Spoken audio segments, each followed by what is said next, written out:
And the latest from the Israel-Hamas war. Israel says it has now further expanded its ground operations in Gaza.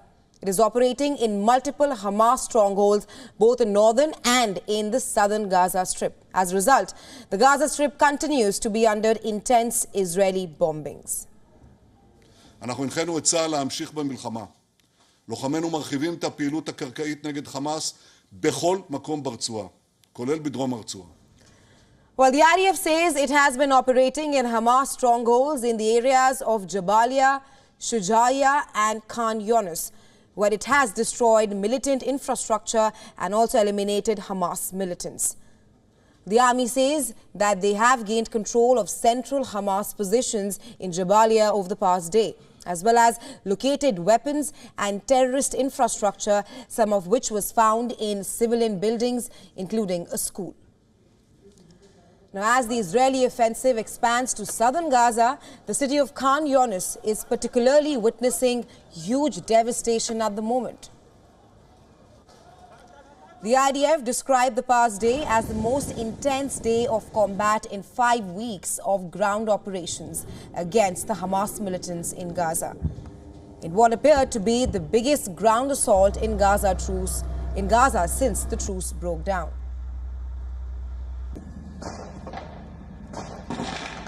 Israel said that its troops, who were backed by warplanes, had reached the heart of Khan Younis and also surrounded the city. Take a listen.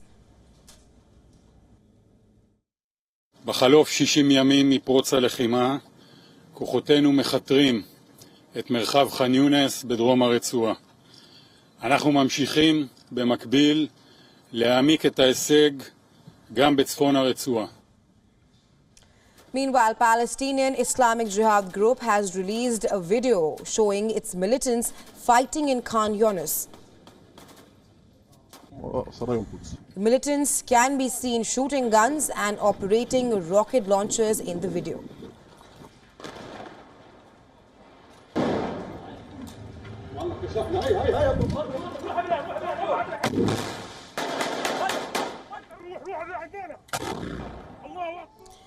And amid the intense fighting, Gazans are now attempting to flee southern Gaza as well.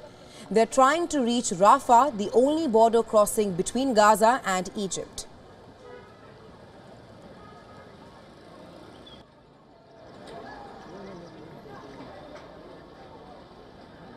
احنا في وسط مدينة خان يونس، منطقة كلها يعني فيها سكان عاديين، لا فيها ولا حاجة، تمام؟ كلها اتدمرت. قذائف ومدفعيات، كل الغزاوة اللي عنا الجايين من غزة ومن الشمال، اغلبهم ميتين واغلبهم شاردين، الناس سابت اولاد ضايعة صغار، في ناس بدور على اولادها. The offensive also continues in northern Gaza. The IDF has released a video to show Hamas's continued exploitation of the civilian infrastructure in Gaza City. The video on your screens right now has been released by the IDF, and it shows how the Al-Shati camp in the city is being used by the militants. The IDF says that the schools and civilian buildings are used to launch rockets, store weapons, and also carry out attacks against Israel. בתוך המשרד של המנהלת, שבתוכו מנהלים לחימה ומפעילים פה את כל המערכת.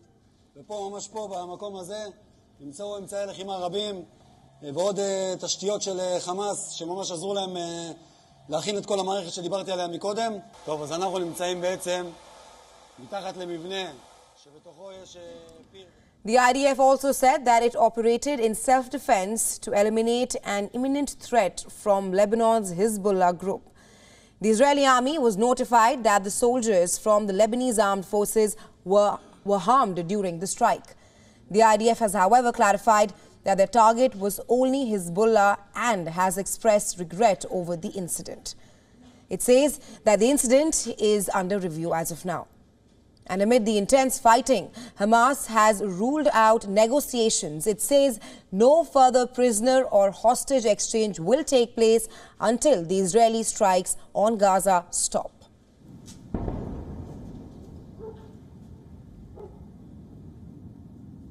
ونجدد هنا التأكيد أنه لا تفاوض ولا تبادل إلا بوقف العدوان على شعبنا وقطاع غزة الصامد الصابر.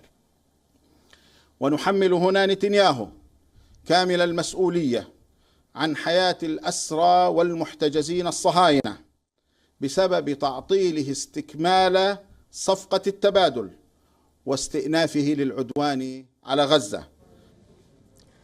Well, Israel has now revised the number of hostages that are held captive by Hamas to 138. Previously, the Israeli officials had said that 137 hostages were still inside the Gaza Strip, and that included 20 women and 2 children. Israel has not provided the details concerning the 138th confirmed hostage or how Israeli authorities were able to verify their status. Meanwhile, the Israel police has released video footage of eyewitness accounts describing the incidents of sexual violence conducted by Hamas during its attack on October 7th on Israel. Israeli Prime Minister Benjamin Netanyahu has now urged women's and human rights organizations to act on it immediately, stating that he did not hear the outrage. I say to the women's rights organizations, to the human rights organizations, you've heard of the rape of Israeli women? Horrible atrocities, sexual mutilation? Where the hell are you? I expect all civilized leaders, governments, nations to speak up against this atrocity. U.S. President Joe Biden has also repeated the calls for action against Hamas for the acts of sexual violence. Biden said that the accounts of unimaginable cruelty had been shared over the past few weeks by Hamas. And that being said, U.S. has also taken a rare action against Israeli settlers. It is now imposing visa bans on people involved in violence in West Bank. The officials say that this has been done after several appeals for Israel to do more to prevent violence by the Jewish settlers. The visa restriction policy targets individuals believed to have been involved in undermining peace, security or stability in the West Bank, either by committing violent acts or actions that restrict civilians' access to essential services and basic necessities.